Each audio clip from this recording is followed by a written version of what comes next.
வணக்கம். Railway protection force constable எக்ஸாமோட application ரிலேட்டடா ஒரு அப்டேட் விட்டிருந்தாங்க. அந்த அப்டேட்ல என்னன்னா, அப்ளிகேஷன் அக்செப்ட் ஆயிருக்கா, இல்ல இல்லையான்னு செக் பண்றது.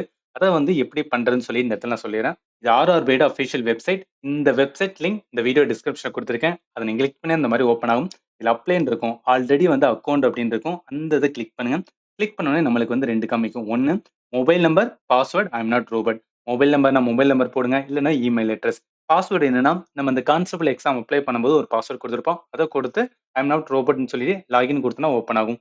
இந்த மாரி இதுல mail ID, password I am not robot இது பண்ணிட்டு லாகின் பண்ணீங்கன்னா, இந்த மாரி ஓப்பன் ஆகும்.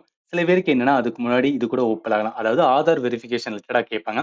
அதுல இந்த இடத்துல வந்துனா வெரிஃபை அப்படின்னு இருக்கும். அத கிளிக் பண்ணினா, ஆதாரோட அட்டாச் ஆன மொபைல் நம்பர் இருக்கும். அதுக்கு வந்து ஓடிபி வரும்.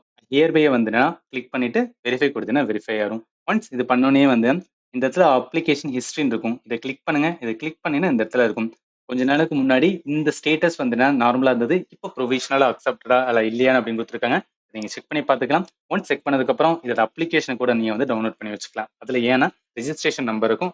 அது நம்ம அட்மிட் கார்டு டவுன்லோட் பண்றதுக்கு யூஸ்ஃபுல்லா இருக்கும். இதுதான் ஜஸ்ட் வந்து செக் பண்ணிக்கங்க.